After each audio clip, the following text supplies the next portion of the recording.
नमस्कार, फाइटर समाचार में आपका स्वागत है। पेश आज 2 फरवरी सुबह 6 बजे राजस्थान की खास खबरें।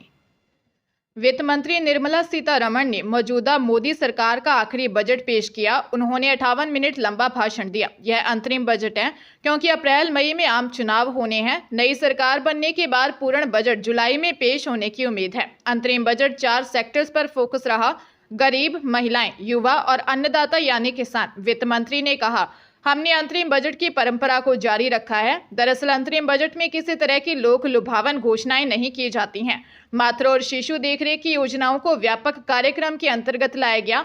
9 से 14 साल की लड़कियों के टीकाकरण पर ध्यान दिया जाएगा। सरकार मिडिल क्लास के लिए आवास योजना लाएगी।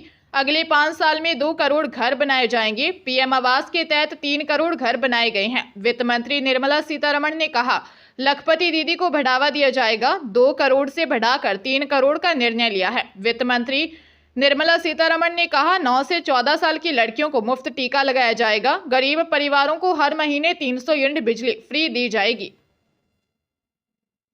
ऑयल कंपनियों ने आज से कमर्शियल कुकिंग गैस सिलेंडर के दाम 14 रुपये बढ़ा दिए हैं। कमर्शियल सिलेंडर के दामों में यह बढ़ोतरी पूरे देश में हुई है। घरेलू रसोई गैस के दामों में कोई बदलाव नहीं हुआ है। ऑयल कंपनियों ने प्राइस नोटिफिकेशन के अनुसार होटल और रेस्टोरेंट जैसे कई प्रतिष्ठानों में इस्तेमाल होने वाले कमर्शियल एलपीजी की कीमत अब श्रीगंगानगर जिले में बढ़कर 1861 रुपये 50 पैसे हो गई है, जो पहले 1847 रुपये 50 पैसे थी। हालांकि घरों में इस्तेमाल की जाने वाली डोमेस्टिक एलपीजी सिलेंडर की कीमत 936 रुपये ही है। इसकी कीमतों में कोई बदलाव नहीं किया गया है। पंजाब के संगरूर से सांसद सिमरनजीत सिंह मान को पुलिस ने होम अरेस्ट कर लिया। फतेहगढ़ साहिब के किला हरनाम सिंह नगर में उन्हें साथियों समेत हाउस अरेस्ट किया गया। उनके आवास के बाहर और आसपास पुलिस फोर्स तैनात कर इलाके को छावनी में बदल दिया गया। किसी को अंदर जाने और बाहर आने की इजाजत नहीं दी गई। दरअसल सोशल वर्कर व ब्लॉगर फाना सिद्धू की गिरफ्तारी के विरोध में सांसद मान ने धूरी में रेल रोको आंदोलन का ऐलान किया था। रात को सांसद मान फतेहगढ़ साहिब से अपने आवास आए थे। इसी बीच तड़के उन्हें घर में ही बंद कर दिया गया। इस हाउस अरेस्ट के विरोध में सांसद ने निजी सचिव इकबाल सिंह ने कहा कि यह लोकतंत्र की हत्या है। इकबाल के अनुसार फतेहगढ़ साहिब और संगरूर में शिरोमणि अकाली दल अमृतसर के पदाधिकारियों को होम अरेस्ट किया गया है। राजस्थान के 15 जिलों में बारिश और ओले गिरने का अलर्ट है। गुरुवार सुबह श्रीगंगानगर में बारिश हुई।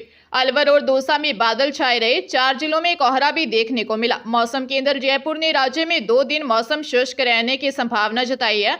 3 फरवरी से एक बार फिर एक नया वेस्टर्न डिस्टर्बेंस आने से मौसम में बदलाव होगा। जोधपुर, बीकानेर, जयपुर, अजमेर संभाग में बादल छाने और बारिश होने की संभावना जताई है।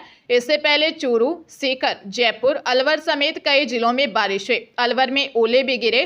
प्रदेश में बादल छाने और उत्तरी हवा रुकने से तापमान में इजाफा हुआ है। दरअसल अलवर, बीकानेर, चूरू, जयपुर, जोधपुर में न्यूनतम तापमान सामान्य से 8 डिग्री सेल्सियस तक ऊपर आ गया। अजमेर में आज न्यूनतम तापमान 18.3 डिग्री सेल्सियस, बीकानेर में 13.3, चूरू में 11.4, जयपुर में 14.4, जैसलमेर में 12.4, जोधपुर में 17.3 और माउंट आबू में 8 डिग्री सेल्सियस दर्ज हुआ। प्रदेश के आंगनबाड़ी केंद्रों पर आने वाले बच्चों को अब रेडीमेड यूनिफॉर्म मिलेगी। राज्य सरकार की ओर से इसके आदेश जारी करने के बाद इनका वितरण प्रक्रिया शुरू हो गई है। ड्रेसों के बंडल परियोजना कार्यालयों को आवंटित किए जा चुके हैं। सरकारी स्कूलों की तर्ज पर आंगनबाड़ी में अध्ययनरत 3 से 6 साल तक के नामांकित बच्चों को स्कूल ड्रेसें मिलेंगी। अब तक सरकारी स्कूलों के बच्चों को केवल यूनिफॉर्म का कपड़ा मिलता है, जबकि आंगनबाड़ी के नामांकित बच्चों को पहली बार ही रेडीमेड 2-2 ड्रेसें मिलेंगी। उल्लेखनीय है कि वर्तमान में प्रदेश में कुल स्वीकृत आंगनबाड़ी केंद्रों की संख्या 55,816 और मिनी आंगनबाड़ी केंद्रों की संख्या 6,204 है। योजना के तहत पूरे प्रदेश में करीब 125 करोड़ 80 लाख रुपए का बजट खर्च हुआ है। प्रत्येक बच्चे को 2 सेट रेडीमेड यूनिफॉर्म उपलब्ध करवाई जाएगी। लगभग 16,89,000 बच्चों को यूनिफॉर्म दी जाएगी। अजमेर में 35 वर्षीय महिला से रेप का मामला सामने आया है। पीसांगन थाने में पीड़िता ने बताया कि जून 2022 में गांव का एक व्यक्ति खाद लेने के बहाने घर आया और उसे अकेला देखकर रेप किया और उसके अश्लील फोटो वीडियो बना लिए। वीडियो फोटो का फायदा उठाकर जनवरी 2024 में रात को बोलेरो गाड़ी लेकर आया और उसे और उसके दोनों नाबालिग बच्चों को चाकू की नोक पर किडनैप कर अपने साथ ले गया। नशे की हालत में किशनगढ़ से पहले एक होटल में ले गया और उसके नाबालिग बच्चों के सामने चाकू की नोक पर रेप किया। उसके बाद उसे अलग अलग दिन किशनगढ़, सीकर, पुष्कर के अलग अलग होटल में ले जाकर रेप किया। पुलिस ने मामला दर्ज कर जांच शुरू कर दी है। मोहाली के न्यू चंडीगढ़ स्थित मुल्लापुर में प्रॉपर्टी डीलर का काम करने वाले जसवीर सिंह उर्फ काका के घर पर 4 राउंड फायरिंग हुई है। मामला रंगदारी से जुड़ा हुआ है। पिछले कई दिनों से विदेशी नंबर से गैंगस्टर लक्की पटियाल का नाम लेकर उन्हें कॉल आ रही थी। साथ ही 1 करोड़ रुपए की रंगदारी मांगी जा रही थी। उसने रंगदारी देने से मना कर दिया।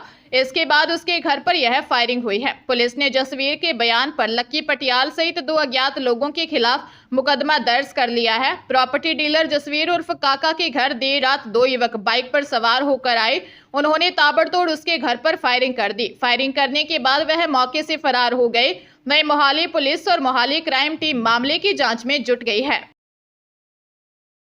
सीकर जिले में धान मंडी में आलू प्याज का व्यापार करने वाले व्यापारी से लाखों रुपए की धोखाधड़ी का मामला सामने आया है। दुकान पर काम कर रहा मुनीम व्यापारी को लाखों रुपए का चूना लगाकर भाग गया। मामला उद्योगनगर थाना क्षेत्र का है। पुलिस को दी रिपोर्ट में 42 वर्षीय राम स्वरूप ने बताया कि धान मंडी में उसकी दुकान है और वह आलू प्याज का व्यापार करता है। व्यापारी ने 2016 में दुकान पर मुनीम के तौर पर शकील अहमद निवासी सीकर को काम पर रखा था। किसानों व व्यापारियों से जो भी माल आता जाता था उसका हिसाब किताब शकील अहमद करता था। शकील के पास पैसे आने लगे तो उसके मन में बेईमानी आ गई और जो भी व्यापारियों से माल का पैसा आता शकील अहमद अपने पास रख लेता। व्यापारियों से राम स्वरूप ने पैसे के बारे में पूछा तो उन्होंने कहा कि मुनीम शकील को पैसे दे दिए हैं। आरोपी दुकान से भी 6 लाख कैश लेकर फरार हो गया है। पुलिस ने मामला दर्ज कर जांच शुरू कर दी है। जोधपुर जिले में लॉरेंस बिश्नोई की गैंग के बढ़ते खौफ से अब हार्डकोर व हिस्ट्री शीटर अपराधी भी डरने लगे हैं। गैंग के गुर्गों की ओर से हमले की आशंका को लेकर जोधपुर जिले के हार्डकोर अपराधी कैलाश मांझू ने पुलिस सुरक्षा की मांग की है। मांझू की पत्नी ने इसको लेकर पुलिस को परिवाद दिया है, जिसमें उसके पति पर लॉरेंस गैंग के गुर्गों की ओर से हमला करने का अंदेशा जताया गया है। इसको लेकर पुलिस भी अलर्ट मोड पर है।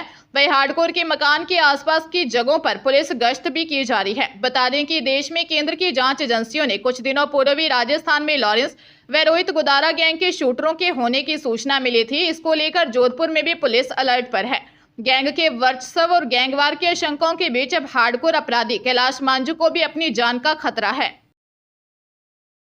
हरियाणा के रेवाड़ी में अपनी बुआ की बेटी की शादी में शामिल होने जा रहे एक भाई बहन की बाइक को कैंपर गाड़ी ने जोरदार टक्कर मार दी। गाड़ी की टक्कर लगने के बाद बहन की मौत हो गई। भाई गंभीर घायल हो गया। बाइक को लड़की ही चला रही थी। सदर थाना पुलिस ने फरार कार चालक के खिलाफ केस दर्ज कर लिया है। रेवाड़ी के गांव कोसली निवासी देवांश और उसकी 18 वर्षीय बहन अश्मी दोनों बाइक पर अपनी बुआ के गांव बुढ़पुर आ रहे थे। बुआ की बेटी की शादी होनी है, जिसके घर में रस्में निभाई जानी थी। जब वे गांव बिहारीपुर के बस स्टॉप के पास पहुंचे तो सामने से आ रही एक तेज रफ्तार कैंपर गाड़ी ने उनकी बाइक को टक्कर मार दी। हादसे में अश्मी की मौत हो गई। हादसे के कारण शादी की खुशियां भी गम में बदल गई। कोटा जिले के इटावा इलाके में बुजुर्ग की हत्या का मामला सामने आया था। पुलिस ने मामले में का खुलासा कर दिया है। साथ ही अब यह मामला रिश्तों के कत्ल का बन गया है। इसमें बेटे धनराज और दामाद मुकेश ने ही बुजुर्ग की हत्या कर दी थी और इस मामले में एक नाबालिग किशोर भी शामिल है। पुलिस ने बेटे और दामाद को गिरफ्तार कर लिया है।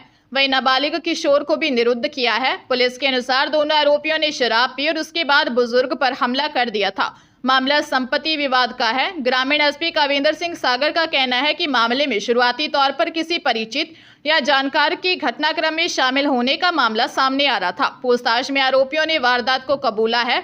इसके बाद मृतक के बेटे धनराज और दामाद मुकेश को गिरफ्तार किया गया है।